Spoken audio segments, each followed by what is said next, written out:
talking about specific types of protists. And can somebody tell me exactly what a protist is? Evangelia, what is a protist? Kingdom protista. How do we classify, or how do scientists classify what a protist is? Do you remember, Tom?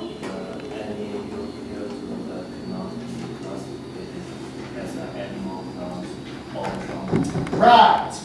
It's any eukaryote, any one of the more advanced cells that can be classified as a plant, as an animal, or as a fungus. So a lot of these creatures really don't have much in common, other than they're not animals, they're not plants, and they're not fungi. Okay?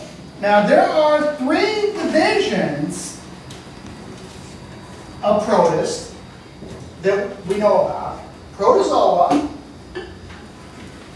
the algae, and the fungus-like protists. The fungus-like protists are pretty easy to figure out. They're the protists that are like fungi. Jack, do you remember what the algae are? Second one, algae. Yeah, it's in the water. All algae, well, some of it will grow on land, but mostly algae is in the water. Does anybody remember what the algal protist, the algae? Does anybody remember what that is exactly? Alva? Huh?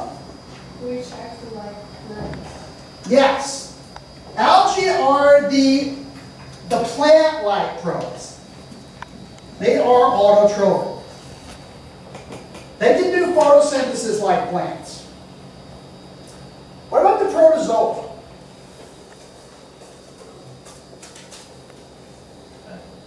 Those are the animal-like protists.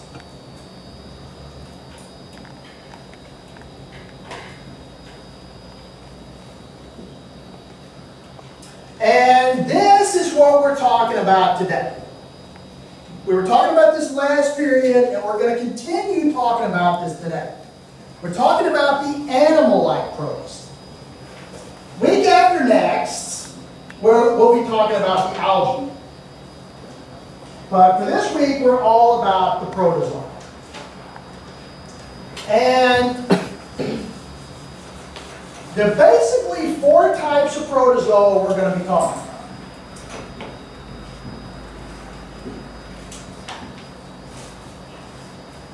We've already started talking about the amoebas. We're almost done with the amoeba stuff. The next type of protist we're going to be talking about are the ciliates. We'll probably finish that up today. After the ciliates come the flagellates. And then a really weird class of protists called sporozoans. So we're going to find out how these things live, where they live, what they do, and how they eat, for instance. We're also going to find out a little bit about their anatomy. Their anatomy is not very advanced, so it's going to be pretty easy to remember and learn. Anyway, we will go back to amoebas. We're almost finished with amoebas. We started talking about parasitic amoebas. Most amoebas are free living. They're not parasites. They don't live inside of and feed on other organisms. But there are some parasitic amoebas. One of the diseases that amoebas cause is amoebic dysentery. And I asked you guys last period if anybody knew the Chinese name for this. Does anybody know the Chinese name for dysentery? What is it? Lychee? Like the fruit? Lychee. Okay. All right. This is a specific type of lychee that's caused by an amoeba. Now what does leaf shape have you do? What do you do when you have leaf shape?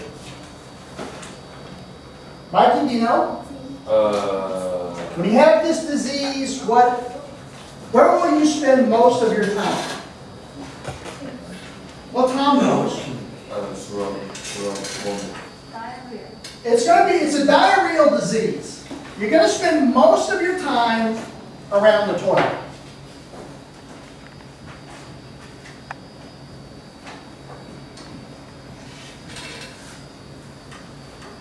Okay? So this is not something you want to catch. How do you think you get this? Angelina, how do you think you get amoebic dysentery?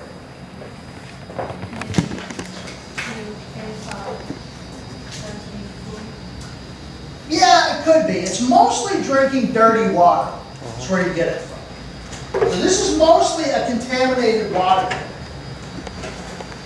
Scott, is that the reason we boil water here in China? What is the purpose of the boiling water here? What are they trying to? Oh, that's mostly for bacteria. Okay.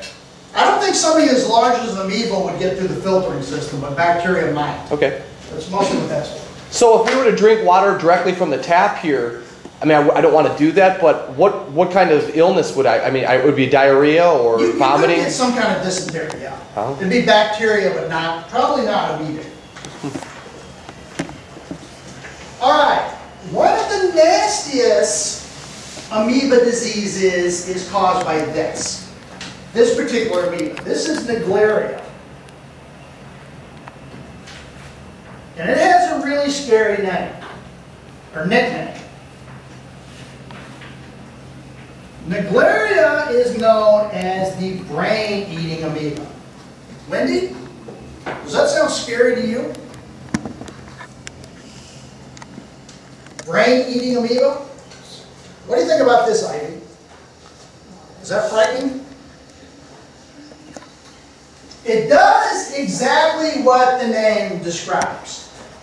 If it gets inside of your brain, it will eat your brain. Now, the thing about this is, Naegleria is not a true parasite.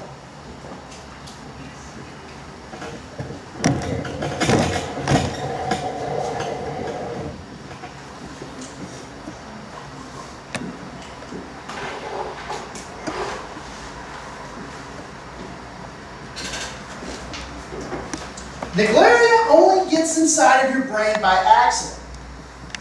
Parasites are adapted to live inside of your body. Naegleria is not adapted to live inside of your brain. But if it gets there, it will, just like if you found yourself in a free buffet, you would probably eat, right? That's the same thing with Naegleria. If it finds itself inside of your brain, it will go ahead and start eating. You get this mostly by getting dirty water up your nose. If you get water with Naegleria in it, Naegleria can somehow make it from your nose into your brain and start eating. So it's what parts of the world or where does this found? Pretty much in any temperate part of the world. You can find this in North America, parts of Europe. Oh, wow. Yeah. So you got to watch where you go swimming. Okay? So that's all I have to say about the amoebas. Has anybody got any question about these things? No? All right, let's move on to the next group of protozoans. Does anybody remember what I put on the board? Huh? Cilia. Ciliates are quite a bit different than amoebas. For starters, ciliates have a distinct shape. All ciliates are free-living as far as I know.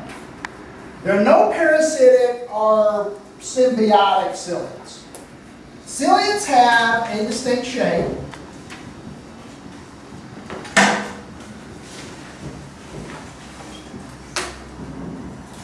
And they even have a mouth. So in certain ways, the cilia is more advanced than an amoeba. They're not jelly-like. They do have specific shapes. This is probably the most famous of the ciliates. This is a creature called paramecium. And it looks, how would you describe that? Shoe. Yeah, like the bottom of a shoe. Sole of a shoe. And they do have, unlike an amoeba, they do kind of have a mouth. You can't really see it in this picture, but see this like groove here? This is where the mouth, this is like the throat of the cilia, and the mouth would be somewhere in here. So this is the anatomy of the cilia. It's got a hole in the middle that serves as its mouth. And you can kind of see on this, it's kind of got almost like a throat that goes back into its body. The mouth is called the oral groove. So let me draw this up here.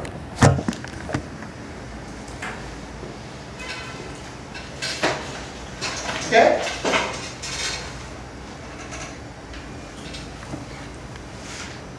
It's got an oral groove, and usually behind the groove, there's something kind of like a throat.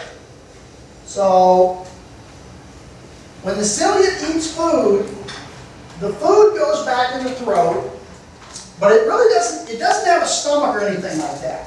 When the food gets far enough back in the throat, it gets put in a food vacuole. Just like amoebas have. Ciliates also have food vacuoles.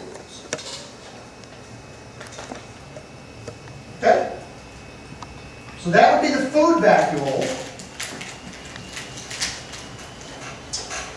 And an amoeba, a ciliate, just like an amoeba, also has a contractile vacuole. Elva, do you remember what a contractile vacuole is? What job does it do for the cell? Don't remember? No, it's not involved in reproduction. Vivian, do you know? Digest water. Well, it doesn't digest water, but it does regulate the water inside the cell. If there's too much water, basically the contractile vacuole will pump the water out of the cell. So pretty much all protozoa have the contractile vacuole. So this basically pumps water out of the cell. Okay? Now, what gives the ciliate its name is the fact that it's covered in cilia.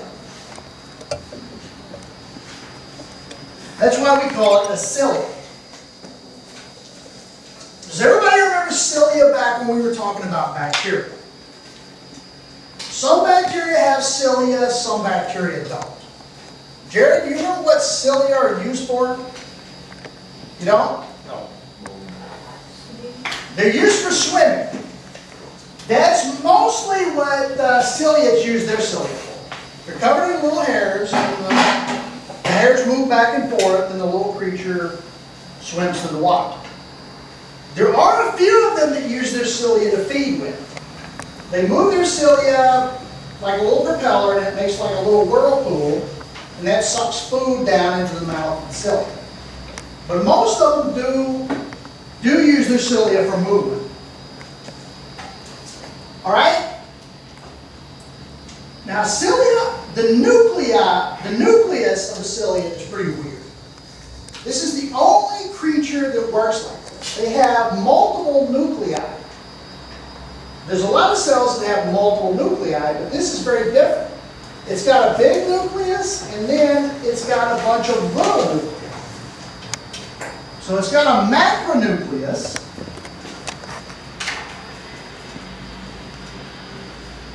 and then it's got a bunch of little micronuclei.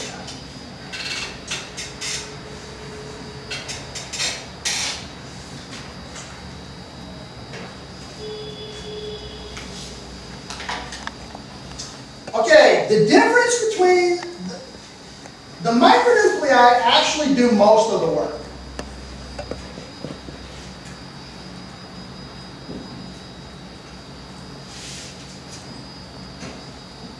The micronuclei are mostly involved in the daily work of the cell. The macronucleus, the big one, really is only involved in reproduction.